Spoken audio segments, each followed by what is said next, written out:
ఈ ఎపిసోడ్లో egg white తినాలా, ఎల్లో తినాలా, లేదా పూర్తి ఎగ్ తినాలా, ఎగ్ తింటే ప్రమాదమా అనే విషయంపై చర్చించుకుందాము. నమస్తే, డాక్టర్ కపిల, స్నేహ హోమియోపతి సీనియర్ కన్సల్టెంట్. సాధారణంగా ఎగ్ వైట్లో మనకి లో క్యాలరీస్, లో ఫ్యాట్ మరియు మనకి ఎనర్జైజ్గా ఉంటుంది. కాబట్టి జిమ్ చేసేవాళ్ళు, వెయిట్ లాస్, డయాబెటీస్ వాళ్ళు ప్రోటీన్ ఎక్కువ ఉంటుంది కాబట్టి ఎగ్ వైట్ తీసుకోవడము ముఖ్యమైన విషయము.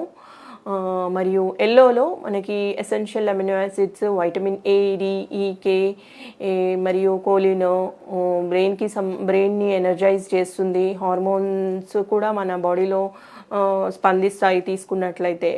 కాబట్టి మనము ఎల్లో తీసుకున్నట్లయితే అమినో యాసిడ్స్ పూర్తిగా అందుతాయి. సో రోజువారీ మనము 1 కానీ 2 కానీ బాయిల్డ్ ఎగ్ తీసుకుంటే మనకి వైటమిన్ D3 డెఫిషియన్సీ కానీ కానీ ఉండదండి. ఇంకా స్కిన్ కూడా టెక్స్చర్ గ్లో అయ్యి డ్రైనెస్ అంటూ ఉండదు. మరియు కొంతమందికి మనకి కొలెస్ట్రాల్, ఫ్యాటీ హార్ట్ డిసీజు, ఒబేస్గా ఉన్నవాళ్ళు, స్ట్రెస్ ఎక్కువ ఉన్నవాళ్ళు కొంచెము ఎల్లో తక్కువ చేసి ఎగ్ వైట్ తీసుకున్నట్లయితే మంచిదండి. నార్మల్గా ఎగ్లో చాలామందికి కొలెస్ట్రాల్ ఉంటుంది అనే డౌట్ ఉంటుంది. ఎగ్లో లో కొలెస్ట్రాలే ఉంటుందండి, కాబట్టి కంప్లీట్ ఎగ్ కూడా తీసుకోవచ్చు. సో మనము రోజువారీ 1 or 2 ఎగ్ తీసుకోవచ్చు అండి. కొలెస్ట్రాల్ ఉన్నవారు ఎగ్ వైట్ తీసుకోవడం మంచిది.